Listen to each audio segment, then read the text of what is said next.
E aí galera, hoje eu vou falar sobre O Agente Secreto. Eu já assisti o filme faz alguns meses, né? E então eu vou falar aqui uma crítica, né, do que eu achei do filme. E também vai ter uma parte 2 ali, nesse mesmo vídeo, que foi referente a uma coletiva que eu pude estar com presente o elenco, né, a produtora, o diretor do filme, né? Posso dizer que eu fiquei extremamente satisfeito com o que eu assisti, né? Assisti com um certo grau de antecedência, né? Eu tenho muito o que agradecer pelo convite, inclusive, né? Porque poder assistir e ainda participar de uma coletiva não é sempre que isso acontece, né? Mas vamos lá, né? Sem mais enrolação, vamos falar do filme, né? O filme passa ali entre 75, 77, né? Mais ou menos ali, né? E ainda você percebe que reverbera ali um pouco dos acontecimentos ali, né? Da época da ditadura militar, né? Que embora sempre fixe entre Rio de Janeiro, né? O Rio de Janeiro e São Paulo, né? Esse filme ele leva um escopo muito maior, né? Que mostra que afetou o Brasil inteiro, né? Foi um acontecimento que muito triste, né? Que de fato aconteceu, né?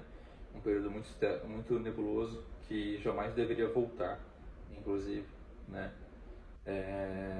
De uma época que mesmo após e até os dias de hoje reverbera, né?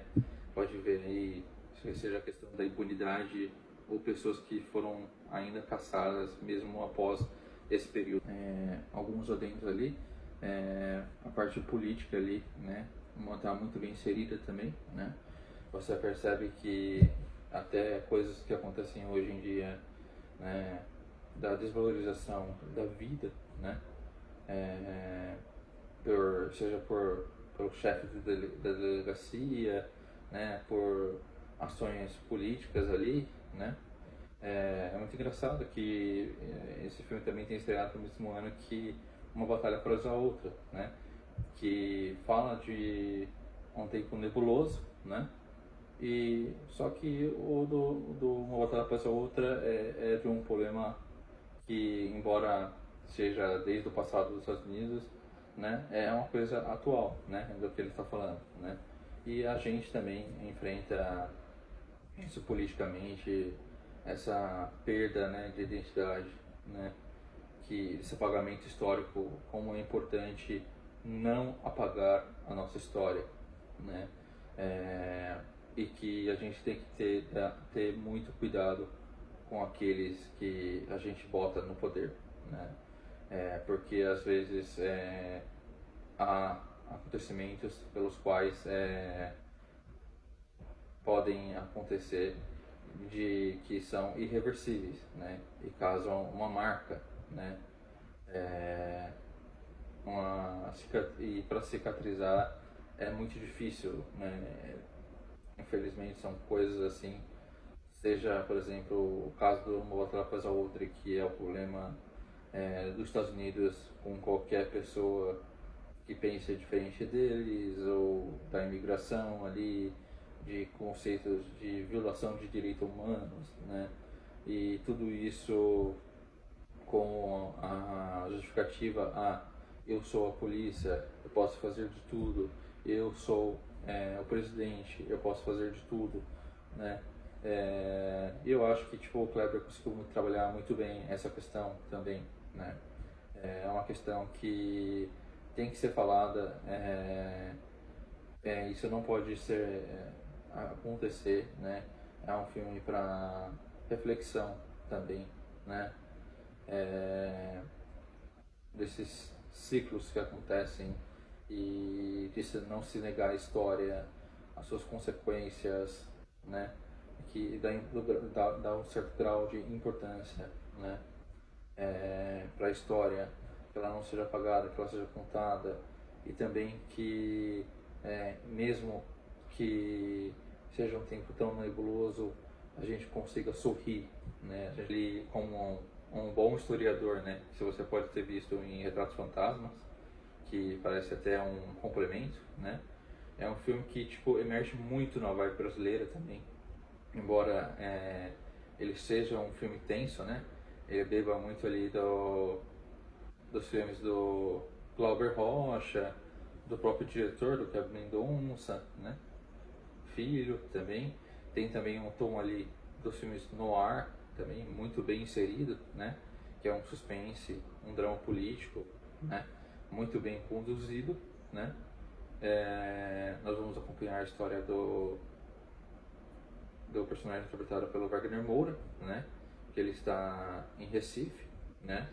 Ele saiu ali por causa de um acontecimento que teve no passado, né? E aí a história vai se desenvolvendo, né? Cada vez a música, os trejeitos apresentados se apresentam de uma forma com que nós que somos brasileiros se conectam muito com a história, né? Seja ali por alguns contextos, falas, até alguns contextos que a gente está bem familiarizado, né? No nosso dia a dia, né? Seja uma vizinha fofoqueira, a senhora simpática, né?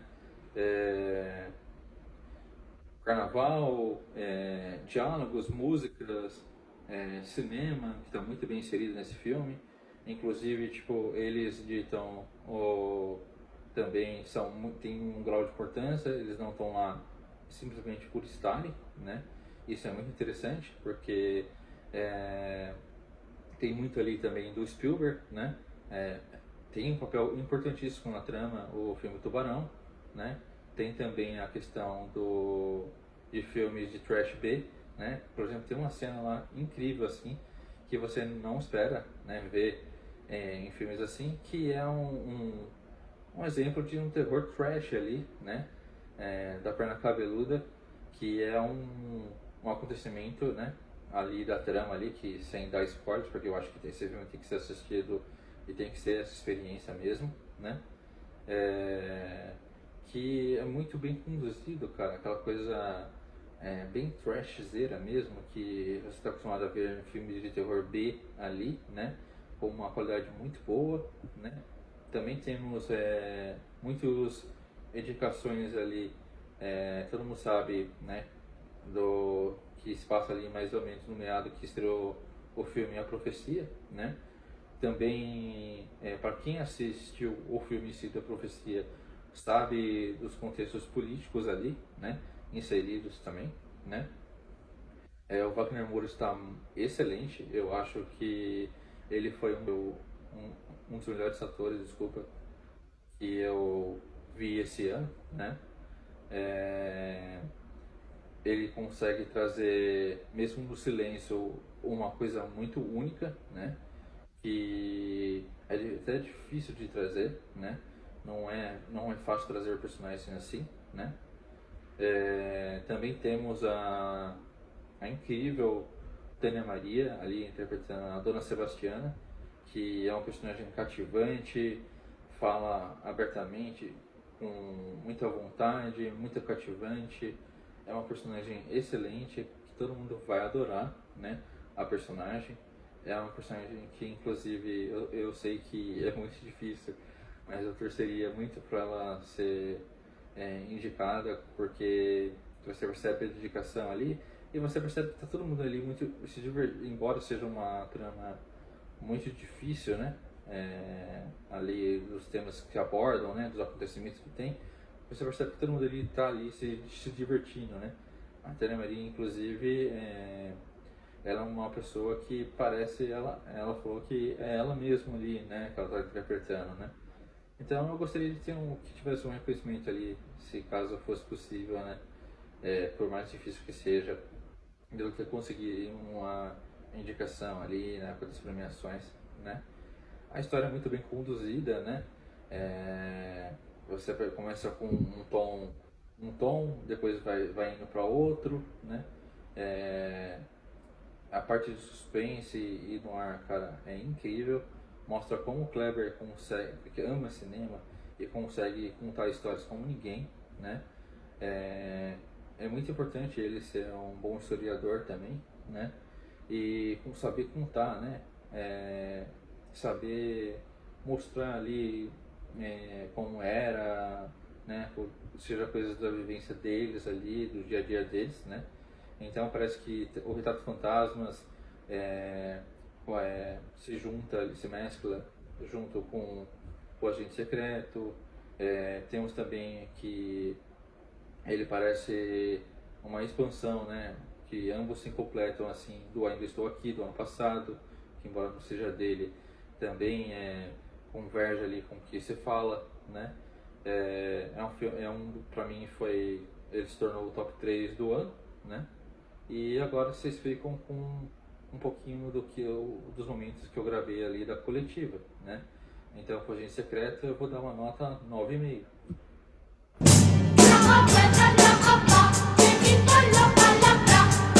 E um ano o cara falou assim, gente, nós vamos voltar para o Santos Dumont. Mas 2 horas rodando, o cara falou, vamos voltar. Aí depois ele falou, não estamos voltando, tem uma chance. Mas é possível que a gente desça e tenha que arremeter. Aí as pessoas começam a dizer, Santos Dumont!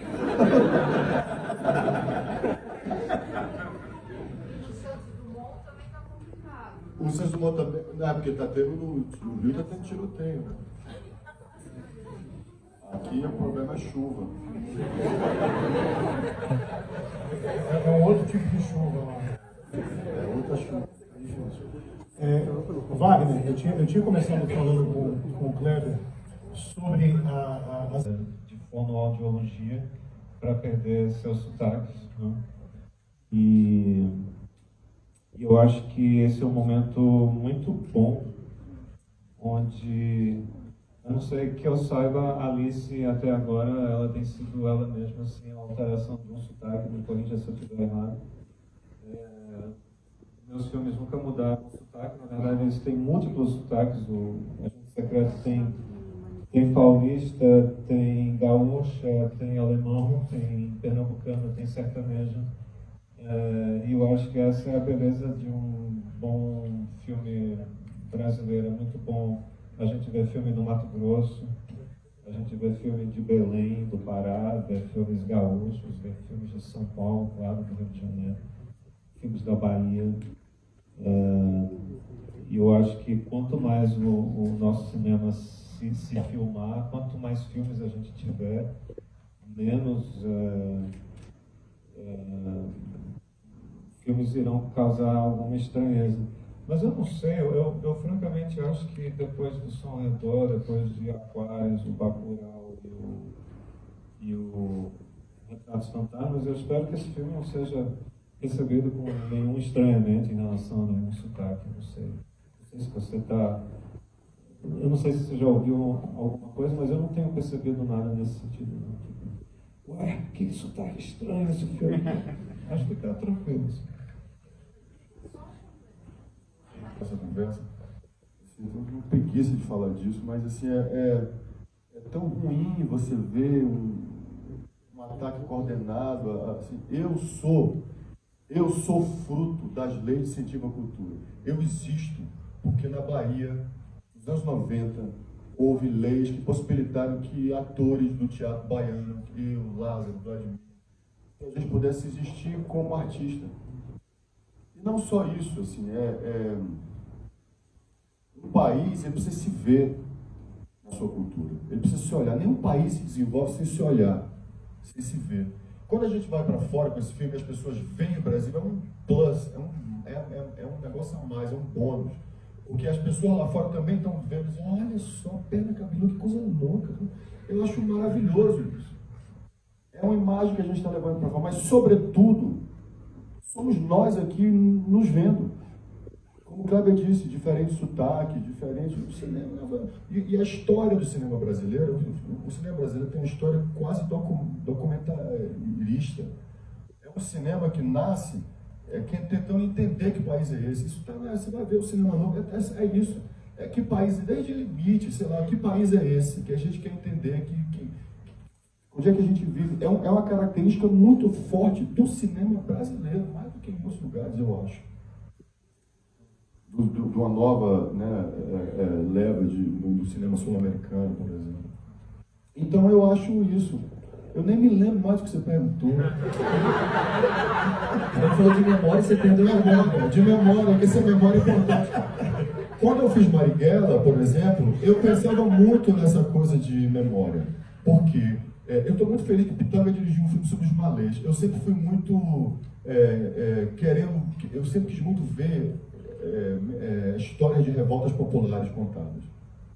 Por exemplo, que são histórias que geralmente são colocadas numa prateleira estranha da história do Brasil. Kleber tem essa pegada muito de historiador, né, de documentar as coisas. Né? Esse nosso filme começa com um cara de foto. Assim, ele fez uma obra extraordinária que é Retratos Fantasma. Enfim, a memória é importante, porque se a gente não tivesse, por exemplo, a lei da anistia, que foi uma lei que apagou a memória do Brasil, a gente não teria tido o presidente que a gente teve, esse que está preso. Então, assim, a memória é uma coisa importante, e não só a cultura, o cinema, o jornalismo, a universidade, a sociedade como um todo, a gente tem a obrigação de preservar a nossa memória, para que cresçamos, para que nos entendamos, para que nos vejamos. Ele é igual, ele ensina muito, ele é um professor.